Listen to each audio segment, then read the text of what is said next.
स्वास्थ्य विभाग रे जाल सर्टिफिकेट दे चाकरी सूचना अधिकार आईन तथ्य चिन्हट हेले कर्मचारी सरकारी कर्मचारी होइछंती आ नकली प्रमाण पत्र दे कार्य करूछंती आ से बाबू जनक कुआडे स्वास्थ्य विभाग रे चाकरी करुथवा नजर आसुछंती। हाँ आज्ञा ए सरकारी चाकरी करुथवा कथा आमे कहूनु जहाँकि सूचना अधिकार आईन तथ्य कहूछे। आ बाबूंको स्वास्थ्य विभाग डाक्तरखाना अटेंडेंट भावे खंडे चाकरी मिली हेले जो चाकरी खंडे पाइबा पई सठिक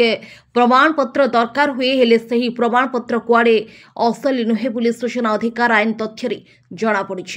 हेले शिक्षा विभाग रे नकली शिक्षक धरपगड़ चलीथिबा बेले वर्तमान स्वास्थ्य विभाग रे जाल प्रमाण पत्र रे चाकरी हाथेथिबा चित्र आसुछि। सेपरि कार्यरत सरकारी कर्मचारी प्रमाणपत्र असली नुहे ताहा सबु नकली एभली कथा केवल सूचना अधिकार आईन तथ्य कहूछे। हेले दर्शक बंधु चाकरी करुथवा बाबू जनक जाल प्रमाणपत्र उपरे उठुछि अभियोग फल सूचना अधिकार आईन तथ्य को नहीं से गाँवर लोके उच्च कर्तृपक्ष को लिखित अभियोग करिसेंती। आज आम गंजाम जिलार स्वास्थ्य विभाग हिंजिल उपखंड डाक्तरखाना जाल सर्टिफिकेट रे अटेंडेंट भाव में कार्यरत थिबा कथा कहूछु।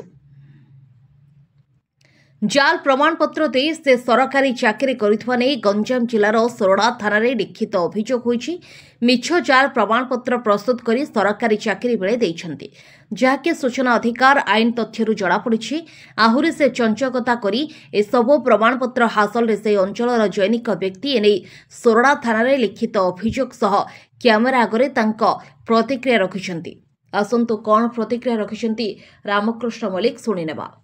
गंजाम हिंजिलेरु रंजीत कुमार पलाइन का रिपोर्ट आम ओडिशा खबर। मो घर होची केंदुपल्ली मो ना होची दुशासन मल्लिक हेची माने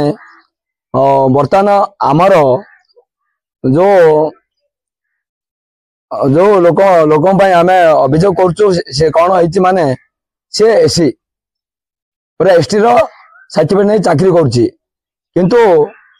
से गाजलवाड़ी यूपीएससी को पाठ पढ़ला 7th क्लास आमर माँ कंदन दे हाई स्कूल रे से 8th क्लास पाठ पढ़ला पुणी से पढ़ेला आमर धनपुर स्कूल रे पाठ पढ़ी ना से आमर सर्टिफिकेट उठे से बर्तमान चाकरी करुची जाल सर्टिफिकेट नहीं चाकरी करुची किंतु से जाति रे पाण लोक आउ धर्म रे क्रिस्टियन रंभा स्कूल रे मध्य से पाठ पढ़ी बोली कही किंतु आमे एही तथ्य केमती जानलु जेतोले आमे आरटीआई मागिलु आरटीआई तरफ आम सूचना केंद्र जहाँ खबर पाइलु तेणु आमे आगु आगु अभियोग पत्र करछु। मोर परिचय है रामकृष्ण मल्लिक मोर पंचायत असुरबंध आमर अभियोग लगी जे आमर जातिगत प्रमाणपत्र सब भूल भाल देइछन सब ताबरे अलगा जातिर लोक माने आम जातिर सर्टिफिकेट बाहर करी सब चाकरी पाउछन्ती आमर पिला माने सब जो पाठ पढुछन्ती से माने बेकार ही दादन बुल जाउछन्ती आ बेकार रहउछन्ती। आमर दाबी हैला सरकार पाखरे जे ए विषय रे माने पुंखानुपुंख तदंत करी हमको न्याय देबे बोली आम आशा हम तो माने अलगा जनकर रेजिस्ट्रेशन सर्टिफिकेट नंबर नौचंदी से माने निजर नारे करके चाकरी पाइछंदी किंतु सेटा जाली सर्टिफिकेट काहे ना नाडा सेवन सिद्धेश्वर मल्लिक से माने चाकरी करछंदी माने स्वास्थ्य विभाग रे किंतु सब जातिगत प्रमाण पत्र तांगर स्कूल सर्टिफिकेट सब किछ भूल भाल देछन सेतबे बोले हम अभियोग करछु जे विषय तदंत करी सरकार किसी पदक्षेप ने अभियोग कर सोरडा थाना अधिकारी तापरे एसपी ब्रह्मपुर आ सब जगह सब दे सारी आम अभियोग किंतु रिप्लाई किसी एपर्यंत आसे शिक्षा अधिकारी कौन कहले ना एपर्यंत किसी रिप्लाई आसे अभियोग करथिले आज्ञा।